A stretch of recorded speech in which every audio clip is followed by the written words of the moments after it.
Hi అండి. అందరూ బాగున్నారా? నేనైతే బాగున్నానండి. ఈరోజు చూడండి, ఎగ్ కర్రీ అయితే చేస్తున్నాను నా స్టైల్‌లో. అది కూడా రాములక్కాయలతో ఎలా ఉంటుందో మీరు కూడా ఒకసారి చూసేయండి. ఒక 6 ఎగ్స్ తీసుకున్నాను, కోడిగుడ్లు తీసుకున్నాను. కోడిగుడ్లు తీసుకొని ఉడకబెట్టుకున్నాను. కట్టెల పొయ్యి మీదే ఉడకబెట్టుకున్నాను.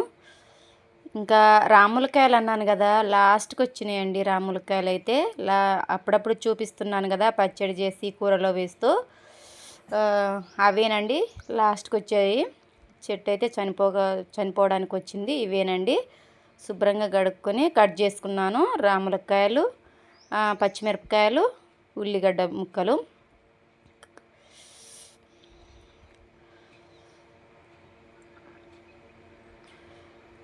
ఎగ్స్ అయితే ఉడికినాయండి, పొట్టు తీసి పెట్టుకున్నాను.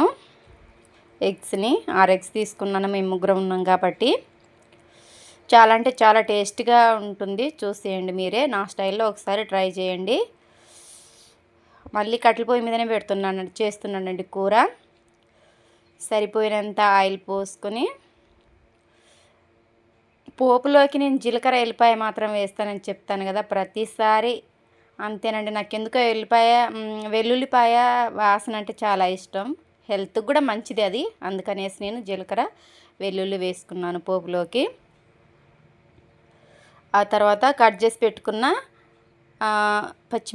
పచ్చిమిరపకాయ చీలికలు, ఉల్లిపాయలండి వేసుకున్నాను. ఇలా మగ్గిన తర్వాత కొంచెం అల్లం పేస్ట్ వేసుకుంటున్నాను.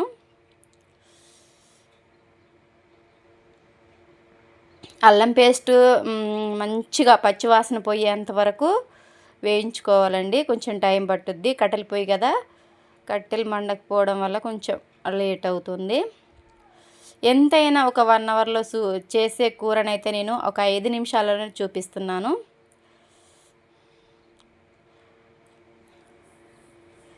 చూసేయండి. చాలా గ్యాస్ మీద అయితే చాలా ఈజీగా ఫాస్ట్గా కూడా చేసుకోవచ్చు. కట్టెల పొయ్యి కాబట్టి కొంచెం లేట్ అవుతుంది. కొంచెం పసుపు వేసుకున్నాను. ఆ తర్వాత ఇలా అయితే ఉంది. ఇంకా కట్ చేసి పెట్టుకున్న రాములకాయ ముక్కలు కూడా మొత్తం వేసుకున్నాను. చూసేయండి, రాములకాయల నీళ్ళు అయితే ఉన్నాయి అందులో. కట్ చేసి పెట్టుకున్నప్పుడు రసం ఉంటుంది కదా రాములకాయలకి, ఆ రసం అయితే ఇదిగో ఇలా ఉంది. కొంచెం ఉడికిన తర్వాత ఇలా ఉప్పు వేసుకున్నాను. ఆ పచ్చిమిరపకాయలు సరిగా ఘాటు ఉండట్లేదు కాబట్టి కొంచెం కారం కూడా వేసుకుంటాను. నేను ప్రతి కూరలో 2 పచ్చిమిర్చి, 2 అంటే 2 కాదు, కొన్ని పచ్చిమిర్చి వేసుకుంటాను. తర్వాత ఎండు కారం పొడి కూడా వేసుకుంటాను. ఇలా 50% అయితే ఇలా ఉడికింది. ఒక 50% ఉడికిన తర్వాత ఇలా తిప్పుకుంటున్నాను. తిప్పుతుంటేనే మెత్తగా అయిపోతున్నాయి గ్రేవీలాగా. చాలా అంటే పుల్లగా ఉంటాయి రాములకాయలు, చాలా టేస్టీగా కూడా ఉంటాయి. చూడండి ఎంత బాగుందో చూస్తేనే కర్రీ.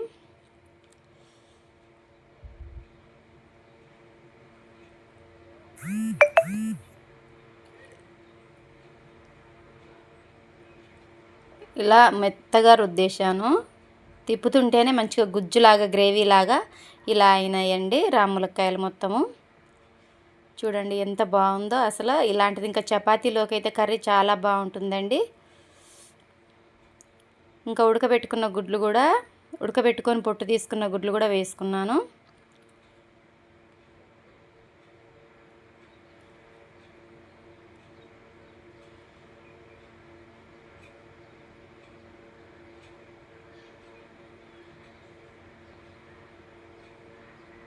చూడండి, చూస్తుంటేనే నోరు ఊరిపోతుంది. ఎంత టేస్ట్గా, ఎంత బాగుందో కలర్ఫుల్గా. ఇలా అయిన తర్వాత మసాలా పొడి వేసుకొని తిప్పుకున్నాను. తర్వాత లాస్ట్గా కొత్తిమీర కూడా వేసుకుంటున్నాను.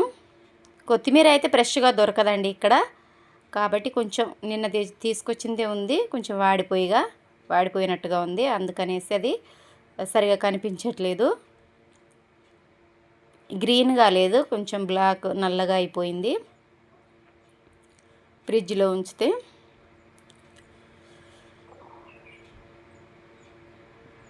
చూడండి ఎగ్ కర్రీ నా స్టైల్లో ఒకసారి ట్రై చేయండి. వీడియో నచ్చితే లైక్ చేయండి, షేర్ చేయండి, కామెంట్ చేయండి. సబ్స్క్రైబ్ చేసుకోవడం మాత్రం అస్సలు మర్చిపోకండి ఫ్రెండ్స్. చూడండి ఎంత కలర్ఫుల్గా ఉందో లాస్ట్కి. సూపర్గా అంటే సూపర్గా ఉంది. మీరు కూడా ఒకసారి ట్రై చేయండి. బాయ్, ఉంటాను ఫ్రెండ్స్.